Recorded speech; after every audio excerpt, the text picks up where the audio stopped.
आज हामी BS first इयरको micro इकोनोमिक्सको chapter 2 अध्ययन गर्न गइरहेको छौँ। अब हाम्रो इक्जाम आउने एकदमै नजिक छ, त्यही भएर यो लास्ट डेहरूमा तपाईँ एकदमै राम्रो पढिदिनु। अहिले राम्रो पढ्नु भयो भने सेकेन्ड इयरमा फर्स्ट इयरको टेन्सन हुँदैन। त्यसकारण यो 15 डेजले चाहिँ तपाईँको लाइफलाई निकै नै म्याटर गर्छ। सेकेन्ड इयर पढ्दाखेरि फर्स्ट इयरको इक्जामको टेन्सन लिने कि नलिने, पार्सियलको इक्जाम दिनुपर्छ, यदि राम्ररी मार्क्स आइएन भने, फेल भइयो भने। त्यसकारण यो च्याप्टरमा म अब सबै बुझाइदिन्छु।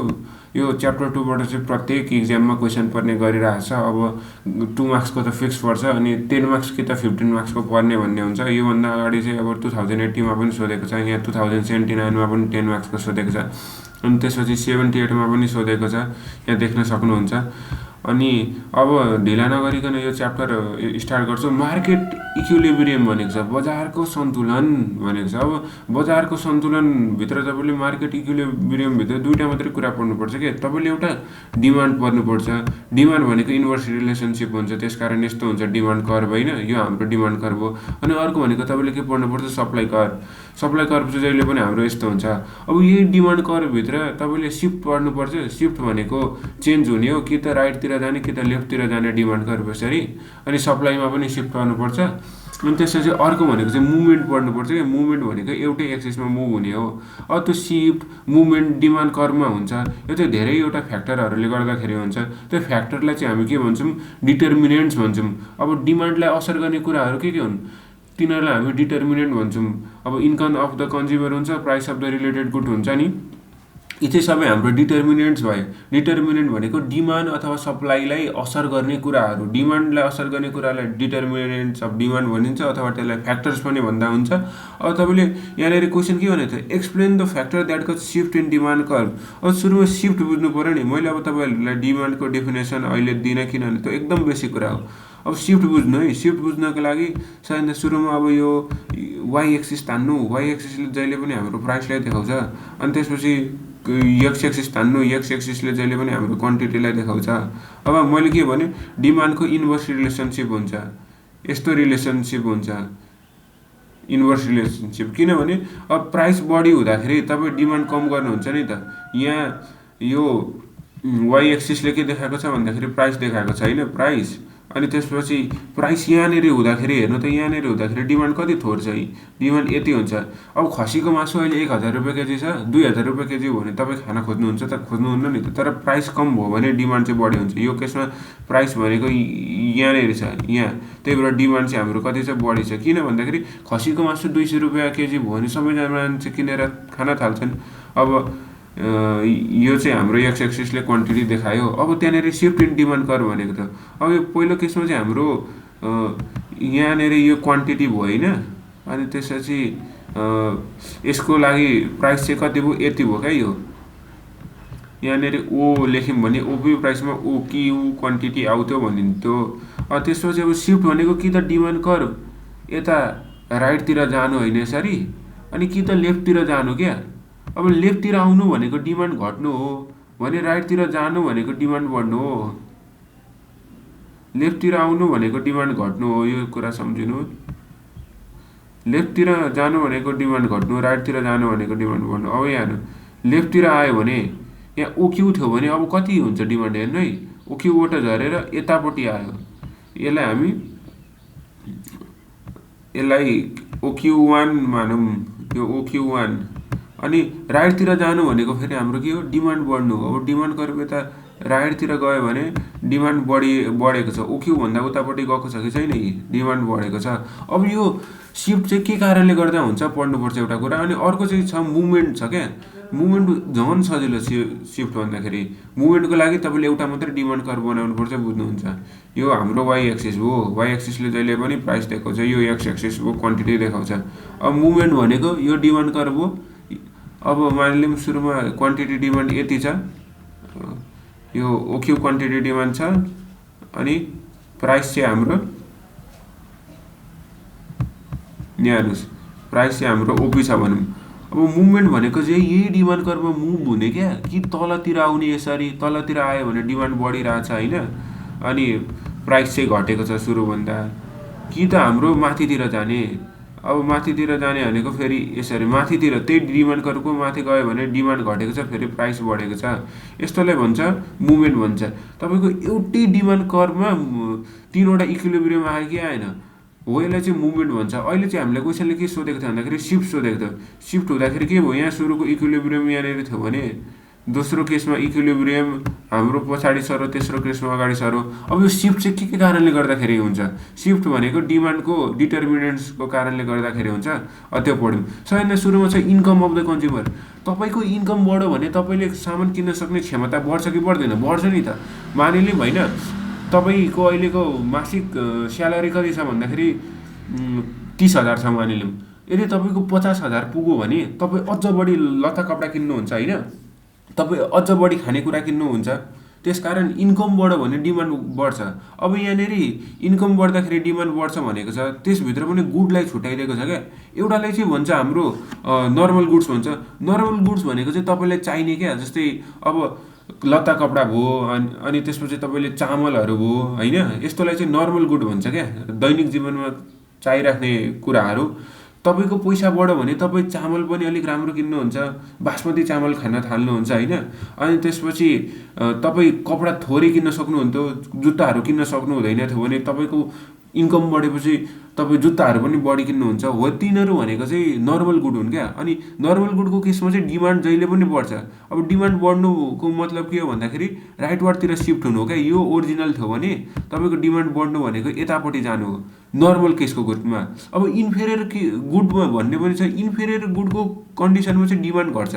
तपाईँको तलब बढ्यो भने तपाईँले अब अलिक त्यो 2 नम्बरी सामानहरू क्या, जस्तै सेकेन्ड ह्यान्ड कार कसैले किन्छ पैसा बढी भयो भने उसले त अझ राम्रो कार हेर्न थाल्छ नि, त्यो उसको पैसा बढी भयो भने। सेकेन्ड ह्यान्ड बाइक किन्छ त उसले किन्दैन नि त। अनि त्यो एकदम पाइँदै नपाइने खालका सामानहरू, झुर सामान कसैले किन्छ उसको पैसा बढ्न थाल्यो भने, मान्छेसँग पैसा कम भयो भने पो ऊ त सेकेन्ड ह्यान्ड सामानहरू किन्छ, उसँग पैसै हुँदैन। तर उसको इन्कम बढ्यो भने उसले इन्फिरियर गुडलाई हेर्दैन। इन्फिरियर भनेको क्वालिटी नै नभएको गुड सम्झिदिनु क्या। त्यही भएर इन्फिरियर केसमा चाहिँ हाम्रो के हुन्छ, डिमान्ड घट्छ, यतापट्टि डिमान्ड हुन्छ। हाम्रो नर्मल गुडको केसमा चाहिँ डिमान्ड कर्भ राइटवार्डतिर सिफ्ट हुन्छ, इन्फिरियर गुड्सको कन्डिसनमा चाहिँ डिमान्ड कर्भ लेफ्टवार्डतिर सिफ्ट हुन्छ भन्ने त्यही लेखेको छ। Inferior good demand decreases with rise in income and vice versa. अनि त्यसपछि अर्को छ price of the related good. अब price of the related good भनेको त्यो तपाईँले जुन वस्तु किन्नुहुन्छ नि त्योसँग सम्बन्धित वस्तुहरू क्या, त्यसभित्र तपाईँले एउटा सब्स्टिट्युट गुड सम्झिनु पऱ्यो, अर्को कम्प्लिमेन्ट्री गुड सम्झिनु पऱ्यो। 2 मार्क्सको हिसाबले हेर्नु भने सब्स्टिट्युट गुड र कम्प्लिमेन्ट्री गुड एकदम सोध्न सक्ने इम्पोर्टेन्ट रहेको छ। सब्स्टिट्युट गुड भनेको के हो, तपाईँ सब्स्टिट्युट गुडमा अब चिया र कफी सम्झिनुहोस्। यदि कफीको भाउ एकदम बढ्यो भने, कफीको भाउ अहिले मानिलिउँ ल, म त खान्न है कफी, 100 रुपियाँ कप छ अरे सोचौँ है, यदि 200 रुपियाँ कप भयो अथवा 300 रुपियाँ कप भयो भने त मान्छेले कफी किनेरै खान सक्दैन नि। उसले अब यसको विकल्प खोज्न थाल्छ। यसको उसले विकल्पमा चाहिँ के पाउँछ भन्दाखेरि चिया पाउँछ क्या। चियाको भाउ अलिक चिया खान थाल्छ उसले। यिनीहरू चाहिँ के हुन् भन्दाखेरि सब्स्टिट्युट गुड हो।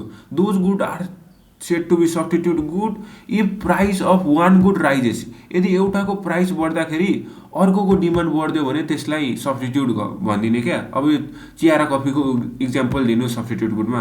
अनि कम्प्लिमेन्ट्री गुड, सब्स्टिट्युटको ठ्याक्कै उल्टो। अब कम्प्लिमेन्ट्रीमा चाहिँ तपाईँले पेट्रोल र कारको उदाहरण दिनु। यदि पेट्रोलको भाउ बढ्यो भने मान्छेहरू कारै किन्न छोडिदिन्छन् क्या। अब कारको लागि भनेको त तेल चाहिन्छ नि त, मान्छेहरू तेलै लाउन सक्दैनन् भने उसले कारै किन्दैन। त्यसकारण कम्प्लिमेन्ट्री गुड त्यस्तो गुड हो, यदि rise in price of one good decreases the demand for another good. एउटाको प्राइस बढ्यो भने अर्कोको डिमान्ड घटिदिन्छ क्या। अथवा कारको मूल्य बढ्यो भने पनि कारको मूल्य बढ्यो नजाऊँ, पेट्रोलकैबाट जाऊँ, पेट्रोलको मूल्य बढेपछि मान्छेहरू कारै किन्न छोडिदिन्छन्। यस्तो गुडलाई चाहिँ कम्प्लिमेन्ट्री गुड भन्ने। अनि त्यसपछि अर्को छ taste preference of the consumer. अब यसको लागि स्प्राइट र कोकोकोलाको इक्जाम्पल दिन सक्नुहुन्छ। अब सुरुमा स्प्राइट र कोकोकोला भन्दा पनि पेप्सी र कोकोकोलाको एकदमै कम्पिटिसन थियो होइन। अब मान्छेलाई कोकोकोलाको टेस्ट मन पऱ्यो भने मान्छेले पेप्सी खान छोडिदिन्छन्। त्यसकारण टेस्ट र प्रिफरेन्सले पनि एकदमै असर गर्छ। कोकोकोला राम्रो लाग्यो भने उनीहरू अझ बढी डिमान्ड गर्छन् नि त। त्यही भएर यहाँ also depends on the taste and preference of the consumer. The change in consumer taste and preference also cause them change in demand for good. यदि मान्छेले अब त्यो कोको कोला भन्दा पनि अहिले अब उनीहरूलाई प्राइम राम्रो लाग्न थाल्यो भने उनीहरू अहिले नयाँ लन्च भएको प्राइम ड्रिङ्कको डिमान्ड बढी गर्न थाल्छन्। अब त्यसको डिमान्ड बढ्यो भने त कोको कोलाको डिमान्ड घट्छ।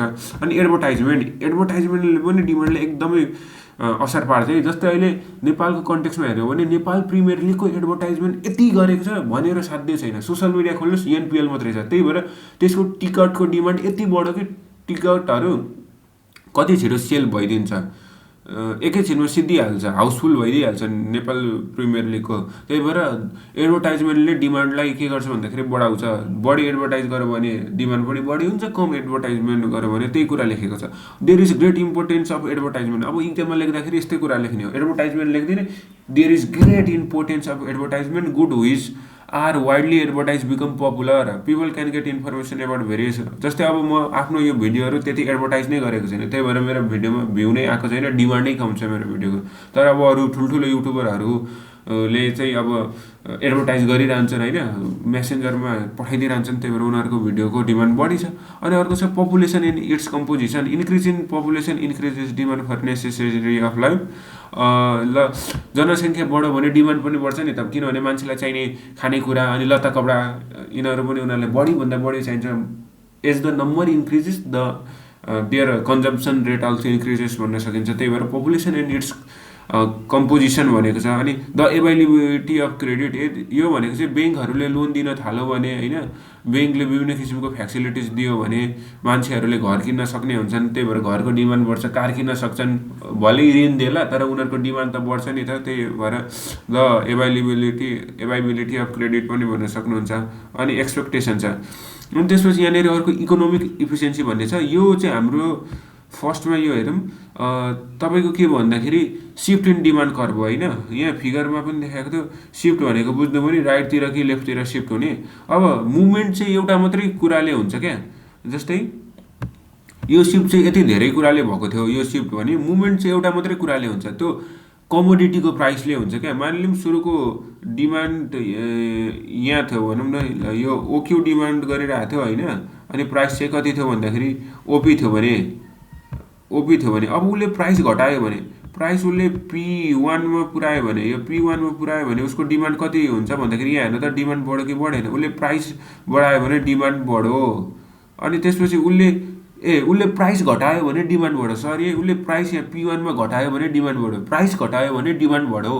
अब हेर्नु, यदि उसले प्राइस बढायो, P भन्दा माथि पुऱ्यायो प्राइस भने उसको डिमान्ड घट्यो कि घटेन, डिमान्ड घट्यो। त्यसकारण यो मुभमेन्ट भनेको चाहिँ प्राइस अफ द कमोडिटी मात्रै हुन्छ। खसीको मासु 1000 रुपियाँ केजी छ, यदि 500 रुपियाँ केजी भयो भने प्राइस घट्यो हो कि होइन, 500 भयो भने डिमान्ड बढी हुन्छ। तर यदि 2000 रुपियाँ केजी भयो भने प्राइस बढ्यो, डिमान्ड कम हुन्छ।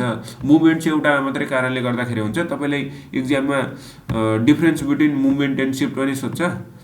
अनि त्यसपछि यो चाहिँ अर्को इकोनोमिक इफिसियन्सी छ, यो चाहिँ अहिले एकछिनमा बुझाइदिन्छु, त्यो एकछिनमा बुझिन्छ। अब यहाँ टाइप्स अफ सप्लाई फङ्सन भनेको छ होइन, 77मा सोधेको रहेछ। सप्लाई फङ्सन भनेको डिमान्ड फङ्सन जस्तै हो। अहिले डिमान्ड पढ्नु भयो नि, अब डिमान्डभित्र डिमान्ड फङ्सन हुन्छ क्या। एउटा चाहिँ लिनियर डिमान्ड फङ्सन हुन्छ, अर्को चाहिँ नन लिनियर डिमान्ड फङ्सन हुन्छ क्या। डिमान्ड फङ्सन भनेको डिमान्ड र यसको डिटर्मिनेन्टको रिलेसनसिप हो क्या। सुरुमा यहाँ हेर्नु त, demand function is define as the functional relationship between demand for a commodity and its various determinant. डिमान्डको जुन डिटर्मिनेन्ट हुन्छ त्योसँग डिमान्डको रिलेसनलाई नै हामी के भन्छौँ, डिमान्ड फङ्सन भन्छौँ। अब डिमान्ड फङ्सनहरू धेरैहरू हुन्छन्, अघि सबै पढाएको छु नि, त्यो जुन कुराले सिफ्ट भएको थियो नि तिनीहरू नै हुन् क्या डिमान्ड फङ्सन भनेको। किनभने डिमान्ड र त्यसको डिटर्मिनेन्टको रिलेसन हो नि त। डिटर्मिनेन्ट भनेको फ्याक्टर त हो नि, डिमान्ड कर्भलाई केले सिफ्ट गर्छ, केले मुभमेन्ट गराउँछ, तिनीहरूलाई डिटर्मिनेन्ट अथवा फ्याक्टर हुन्छ, त्यहीसँगको रिलेसनलाई डिमान्ड फङ्सन भन्छ। यति लेखिदिनु, demand function is defined as the functional relationship between demand for a commodity and its various determinants. अब डिमान्ड फङ्सनमा यहाँ म्याथमेटिकल्ली यसरी लेख्ने भनेको छ। त्योभन्दा उता माथि अब धेरै डिटर्मिनेन्ट्स लेखिदिएको छ। यो तपाईँले रिलेटेड कमोडिटिजमा सब्स्टिट्युट गुडहरू पढ्नुभएको छ। इन्कम अफ द कन्ज्युमरमा तपाईँले नर्मल गुड र इन्फेरियर गुड पढ्नुभएको छ। एडभर्टाइजमेन्टको कुरा गर्नुभएको छ। यहाँ एले एडभर्टाइजमेन्टलाई जनाएको छ, पिएक्सले प्राइस अफ गुड एक्स, पिवाईले प्राइस अफ गुड वाई। यसरी लेख्ने हो डिमान्ड फङ्सन। यो स्क्रिनसट गर्नुहोस्। अनि त्यसपछि अब डिमान्ड फङ्सनभित्र एउटा लिनियर डिमान्ड फङ्सन भनेको छ। यदि डिमान्ड कर्भ चेन्ज भएन भने क्या त्यसलाई चाहिँ सिधै गइराख्यो भने त्यसलाई चाहिँ लिनियर भन्छ। A demand function is said to be linear when slope of demand curve remain constant throughout its length भनेको छ। स्लोप चाहिँ constant throughout its length भयो भने त्यसलाई लिनियर डिमान्ड फङ्सन भन्छ। नन लिनियर भनेको चाहिँ स्लोप चेन्ज भयो भने, if slope of demand curve changes throughout the length. अब यहाँ हेर्नु न, स्लोप सुरुको केसमा सिधा छ होइन। अब यसभित्र यति लेख्नु भने 10 मार्क्स पाउँछ। यो अब डिटर्मिनेन्ट्समा अलिक बढी लेखिदिनु। अनि त्यसपछि टाइप्स अफ डिमान्ड फङ्सनमा linear demand function, linear demand फङ्सनको रिलेसन भनेको ए माइनस बिपिएक्स, यो चाहिँ याद गर्नु। अनि यो फिगर बनाइदिनु।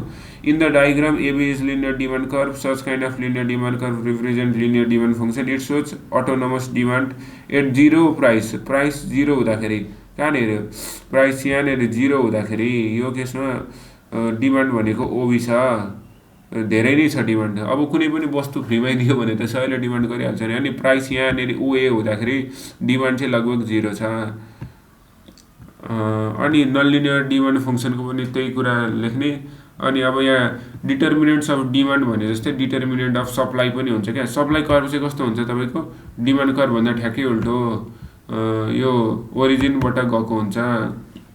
किन भन्दाखेरि अब सप्लाई गर्दाखेरि हामीले चाहिँ व्यापारी भएर हेर्नुपर्छ क्या। हामी कतिखेर सप्लाई बढी गर्न खोज्छौँ, जब प्राइस बढी हुन्छ तब बढी सप्लाई गर्न खोज्छौँ नि त। प्राइस यहाँनिर हुँदाखेरि हामी सप्लाई कति गर्छौँ, यति गर्छौँ। प्राइस यहाँनिर हुँदाखेरि प्राइस कम भएको बेला हामी सप्लाई कम गरिदिन्छौँ। यहाँ त्यही भनेको छ। अब डिटर्मिनेन्ट अफ सप्लाईमा price of the commodity, there is direct relationship between price of the commodity and its quantity supplied. अब एट हायर प्राइस प्रोड्युसर भनेको उत्पादकले अथवा बेच्ने मान्छेले बढी सप्लाई गर्न खोज्छ र लोवर प्राइसमा चाहिँ उसले लो सप्लाई गर्न खोज्छ। अनि त्यसपछि अर्को छ the price of the other good. Other गुडमा the supply of particular commodity is inversely related with price of other good. A rise in the price of rice will fall the supply of wheat. यसमा चाहिँ एउटा कमोडिटीको price बढ्यो भने अर्को कमोडिटीको supply घट्छ भनेको छ क्या। अब चामल र पिठोको इक्जाम्पल लिएको छ उसले। यदि राइसको प्राइस बढ्यो भने हामी व्यापारी छौँ भने हामी पिठो बेच्न खोज्छौँ त, हामी त मान्छेलाई राइसै लग्नु भन्छौँ नि त। त्यसकारण कस्तो सम्झिनु भन्दाखेरि एउटा कमोडिटीको प्राइस बढ्यो भने अर्को कमोडिटीको सप्लाई घट्छ। व्यापारीको नाताले सम्झिनु न, व्यापारीको हिसाबले आफू व्यापारी हुँ भनेर सम्झिनु न। अनि the price of the factor of production. अब तपाईँले कति खर्च गर्नुभएको छ उत्पादन गर्नको लागि होइन। फ्याक्टर अफ प्रोडक्सन भनेको त्यही हो। तपाईँले अब उत्पादन गर्नको लागि त ल्यान्ड चाहिन्छ, लेबर चाहिन्छ, क्यापिटल चाहिन्छ नि, त्यसमा कति खर्च भएको छ। Supply of commodity is also affected by the price of factor of production. अब त्यो तपाईँको ल्यान्ड क्यापिटलहरूको प्राइस बढ्यो भने तपाईँको सप्लाई घट्छ भनिरहेछ क्या। किनभने प्रोडक्सनै बढी गर्नुपर्छ अनि तपाईँ प्रोडक्सनै गर्न चाहनुहुन्न क्या त्यस्तो केसमा। अघि के भने होइन, तर मेन कुरा चाहिँ के रहेछ भन्दाखेरि यदि कस्ट अफ प्रोडक्सन बढ्यो भने के हुन्छ, सप्लाई घट्दो रहेछ। यहाँ पढ्नुहोस् the price of factor of production. अनि goal of the film, goal of the film is to maximise profit, less quantity of the commodity will be offered for sale at higher price. Supply भनेको तपाईँको उद्देश्यमा पनि भर पर्छ क्या। यदि तपाईँको उद्देश्य नाफा बढी कमाउनु छ अनि त्यसपछि तपाईँले प्रत्येक वस्तुबाट मानिलिउँ तपाईँ केही बेच्नुहुन्छ। अब तपाईँले त्यसलाई ओभर महँगो गरेर बेच्नुभयो तर तपाईँले नाफा बढी भयो भने चाहिँ के हुन्छ, तपाईँले नाफा त हुन्छ तर तपाईँको धेरै वस्तु चाहिँ बिक्री हुँदैन क्या। 100 रुपियाँ पर्ने कुनै खानेकुरा छैन। अब तपाईँले त्यसलाई 150 रुपियाँमा बेच्न थाल्नुभयो भने तपाईँले भलै थोरै नाफा होला तर तपाईँको धेरै क्वान्टिटी चाहिँ सप्लाई भइदिँदैन क्या। त्यही भनेको छ। If the goal of the firm is to maximise profit, less quantity of the commodity will be offered for sale at higher price. अब तपाईँले सेल्स बढी गर्न खोज्नुहुन्छ तर तपाईँको आउटपुट चाहिँ म्याक्सिमाइज गर्न खोज्नुहुन्छ तर तपाईँले नाफा चाहिँ कम खान खोज्नुहुन्छ भने त्यस्तो केसमा सप्लाई बढी हुन्छ। More will be supplied even at lower price. त्यही भएर उद्देश्यमा एकदम भर पर्छ। बढीमा बेच्ने भन्दा पनि तपाईँ धेर चाहिँ बेच्छु भन्न खोज्नुहोस् न। अनि त्यसपछि इम्प्रुभमेन्ट इन टेक्नोलोजी हो। अहिले अब जसले एकदम राम्रो टेक्नोलोजी प्रयोग गर्छन् होइन, तिनीहरूको त राम्रो भइहाल्छ नि। टेक्नोलोजीमा धेरै चेन्ज आएको छ। अब टेक्नोलोजीले पुरानो तरिकाले प्रोडक्सन गर्नेलाई विस्थापित गरिदिन्छ, नयाँ तरिकाले छिटो सहज अनि कम खर्चिलो तरिकाले प्रोडक्सन गरिदिन्छ। Per unit cost of production भनेको छ नि, त्यही reduces per unit cost of production. अनि अघि के भनेको थियो, प्रोडक्सन यहाँनिर हेर्नुहोस् त, प्रोडक्सनको कस्ट बढ्यो भने सप्लाई घट्छ भनेको थियो कि थिएन, डिक्रिज। तर अब यो टेक्नोलोजीको प्रयोग गरेर प्रोडक्सनको कस्ट चाहिँ अलिकति घट्छ। अघि प्रोडक्सनको कस्ट बढ्दाखेरि डिक्रिज भएको थियो, अहिले अब टेक्नोलोजीले प्रोडक्सनको पर युनिट कस्ट घटाइदियो, त्यही भएर अलिक नाफा हुन्छ, सप्लाई बढी हुन्छ। गभर्मेन्ट पोलिसी, अब गभर्मेन्टले ट्याक्सहरू लायो भने तपाईँले सप्लाई अलिक गरेर खोज्नुहुन्न। Taxation and subsidies policy of the government also effect market supply of commodity. Expected future price भनेको छ, अब तपाईँले चाहिँ फ्युचरमा यो सामानको भाउ बढ्छ भनेर सोच्नुभयो भने फ्युचरमा चाहिँ सर्टेज हुन्छ अनि यसको भाउ बढ्छ, त्यही भएर अहिले बेच्नु भएन भने भोलि पर्सि त्यसको सप्लाई बढी हुन्छ क्या। तर कुनै सामान चाहिँ फ्युचरमा यसको माग चाहिँ घट्छ भनेर सम्झिनु भयो भने त्यसलाई अहिले बढी बेचाउन सक्नुहुन्छ। जस्तै कोरोनाको बेला मान्छेहरूले अब त्यो औषधिहरू एकदम लुकाइदिए क्या, किनभने अझै जब कोरोनाले बिगारिदिन्छ देशलाई तब चाहिँ बेच्ने, एकदम क्रिटिकल कन्डिसनमा चाहिँ सप्लाई बढी हुन्छ भनेर त्यसरी सोधेको थियो। त्यसकारण एक्सपेक्टेड फ्युचर प्राइस। अनि नम्बर अफ द फर्म्स छ, development of infrastructure, natural factor छ। अब फेरि हेर्नु त linear and non linear demand फङ्सनलाई डिस्क्राइब गर्नु भनेको रहेछ। अनि डिटर्मिनेन्ट्स अफ डिमान्ड भनेको अघि तपाईँले जुन जुन पढ्नुभयो नि, सिफ्टमा अब प्राइस अफ द कमोडिटी चाहिँ पढिँदैन, अरू सबै पढिन्छ। प्राइस अफ द कमोडिटीले चाहिँ मुभमेन्ट मात्रै हुन्छ, यो कुरा याद गर्नु। अब डिटर्मिनेन्ट त्यही त छ नि, सब्स्टिट्युट गुडको बारेमा पढ्नुभएको, complementary good, test preference, advertisement, size and composition of पपुलेसनहरू।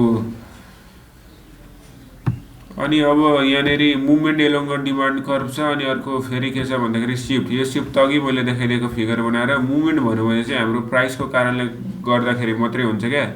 यो एउटा भनेको प्राइस बढ्यो भएको बेला हाम्रो क्वान्टिटी Q1 मात्रै छ होइन डिमान्ड, तर प्राइस P2 कम भएको बेला क्वान्टिटी डिमान्ड चाहिँ बढी छ, त्यही कुरा उल्लेख गरेको छ। The change in demand for a commodity due to change in its price is called movement along demand curve. यो एउटा मात्रै कुराले हुन्छ, त्यो भनेको चाहिँ प्राइस अफ द कमोडिटी, त्यो हामीले किन्ने वस्तुको मूल्य कति छ त्यसमा मात्रै भर पर्छ। Other thing remaining the same भनेको छ, cause by change in the price of the commodity, other thing remaining same. When there is increase in price quantity demand decrease. अघिदेखि भनेको जब प्राइस बढ्छ क्वान्टिटी डिमान्ड घट्छ। अनि अब यहाँ एक्सटेन्सन र अर्को के छ यहाँ हेर्नु है, एक्सटेन्सन भनेको चाहिँ के हो, यहाँ अब एउटा तल छ एउटा माथि छ होइन। When there is decrease in price quantity demand decreases. यो क्वान्टिटी डिमान्ड OQ1 देखि OQ2 सम्म बढ्नेलाई चाहिँ एक्सटेन्सन भन्छ, त्यही भएर तलपट्टिको एक्सटेन्सन भयो होइन, तलपट्टिको एक्सटेन्सन भयो। अनि त्यसपछि क्वान्टिटी डिमान्ड चाहिँ OQ2 बाट OQ1 खुम्चिने प्रक्रियालाई चाहिँ कन्ट्र्याक्सन भन्छ, यही कुरा उल्लेख गरेको छ। When price decreases to OP2 quantity demand increases. जब प्राइस चाहिँ घट्छ नि OP2 मा डिमान्ड इन्क्रिज भएको छ नि त होइन। In this situation consumer move from point A to B along the demand curve. This is known as extension. Extension भनेको डिमान्ड बढ्ने, यही कुरा उल्लेख गर्ने, सजिलो छ। अब यो राइटवार्ड सिफ्ट र लेफ्टवार्ड सिफ्ट भनेको छ। राइटवार्ड सिफ्ट भनेको हाम्रो बढ्ने हो, लेफ्टवार्ड सिफ्ट भनेको घट्ने हो। अनि तपाईँलाई यस्तो खालको न्युमेरिकल आउँछ, एकदम सजिलो छ है। क्वान्टिटी डिमान्ड र क्वान्टिटी सप्लाइडको दिन्छ। अनि तपाईँले अब यो इक्विलिब्रियमको केस भनेको चाहिँ यस्तो कन्डिसन हो जहाँ चाहिँ डिमान्ड र सप्लाई बराबर हुन्छ क्या। जस्तै यहाँनिर ई लेखेको छ नि, यो केसमा चाहिँ इक्विलिब्रियम हो, किन भन्दाखेरि यहाँनिर क्वान्टिटी डिमान्ड र सप्लाई बराबर छ। अब यहाँ हेर्नु है, यो 100 छ नि, यहाँ डिमान्ड र सप्लाई बराबर छ क्या। यो QD ले क्वान्टिटी डिमान्ड, QS ले क्वान्टिटी सप्लाई देखाएको छ। अब हेर्नु, प्राइस 5 हुँदाखेरि डिमान्ड कति छ, 125 छ। प्राइस बढायो भने डिमान्ड घट्यो। प्राइस उसले 10 पुऱ्यायो, डिमान्ड कति भयो, बढेपछि 100 भयो। प्राइस 15 अझ बढायो, डिमान्ड झन् घट्यो क्या। तर यसरी नै प्राइस बढाउँदै जाँदाखेरि उद्योगीहरूले चाहिँ सप्लाई पनि बढाउँछन्। प्राइस 5 हुँदाखेरि उसले 50 सप्लाई गर्यो, प्राइस 10 हुँदाखेरि उसले झन् बढायो, 100 सप्लाई गरायो। प्राइस 15 हुँदाखेरि उसले 150 अझ बढी सप्लाई गरायो क्या। व्यवसायीहरूले त जतिखेर बढीमा बेच्ने त्यतिखेर सप्लाई गर्छन् नि त। अनि अब यो प्राइस 10 हुँदाखेरि चाहिँ दुइटै बराबर छ। यहाँ हेर्नु, प्राइस 10 हुँदाखेरि दुइटै बराबर हुन्छ। यसलाई चाहिँ हामी के भन्छौँ भन्दाखेरि इक्विलिब्रियम भन्छ क्या। अब यो इक्विलिब्रियम चाहिँ एकैचोटि तपाईँले यो QDX इक्वल्स टु QX गरेर गर्दा पनि हुन्छ। यो QDX इक्वल्स टु QX गर्दा 150 minus 5PX equals to 10PX हुन्थ्यो। माइनस 5PX उता गरेर प्लस 10PXसँग जोडिन्थ्यो अनि 15ले डिभाइड हुन्थ्यो, 10 आउँथ्यो। अब इक्जाममा जसरी यो भनेको क्या मैले QDX इक्वल्स टु QX गर्नु अनि जस्तै हेर्नु न त QDX इक्वल्स टु QPX यो फर्स्ट केस भयो होइन। आई नम्बर यो थियो आईमा QDX भनेको 150 माइनस PX छ, QX भनेको 50 प्लस 10PX छ। अब इक्विलिब्रियम प्राइसहरू फाइन्ड आउट गर्नु भनेको छ आईमा यो बराबर गरिदिनु 5 आउँछ इक्विलिब्रियम प्राइस अनि यसलाई हालिदिनु सप्लाई र डिमान्ड बराबर आउँछ 100 आउँछ। यहाँनिर पनि त्यही हुन्थ्यो। यहाँनिर यो फर्स्ट आई नम्बर एन्सरमा 150 minus PX equals to 10X गर्नुभएको भए हाम्रो कति आउँथ्यो भन्दाखेरि 10 आउँथ्यो इक्विलिब्रियम प्राइस अनि त्यो 10 को भ्यालु यहाँनिर हालिदिनु भने 10 × 10 100 हुन्थ्यो। यही 100 यसरी 100 नम्बर हालेर गर्दा पनि हुन्छ। नम्बर हालेर गऱ्यो भने चाहिँ यसरी फिगर बनाउन सजिलो हुन्छ। अब यो च्याप्टरमा त्यस्तो गाह्रो सोध्दैन। तपाईँले डिमान्डको सिफ्टहरू बुझ्नु पर्यो अनि त्यसपछि मुभमेन्ट बुझ्नु पर्यो अनि त्यसै गरी सप्लाईको पनि हुन्छ। न्युमेरिकलको प्रब्लम यति सजिलै खालको हुन्छ। यहाँ हेर्नुहोस् QDX इक्वल्स टु QXX गरिदिने, डिमान्ड इक्वल्स टु सप्लाई गरिदिने, इक्विलिब्रियम प्राइस आइहाल्छ अनि इक्विलिब्रियम प्राइस कि त डिमान्डमा हालिदिने कि त सप्लाईमा हालिदिने, इक्विलिब्रियम क्वान्टिटी आइहाल्छ। त्यो भनेको चाहिँ इक्विलिब्रियम प्राइस भनेको के हो, अब यहाँ यो डिमान्ड सप्लाई भयो यो डिमान्ड भयो भने यो यस्तो हुन्छ नि, यो भनेको चाहिँ इक्विलिब्रियम प्राइस हो क्या। इक्विलिब्रियम क्वान्टिटी भनेको चाहिँ यो हो। अब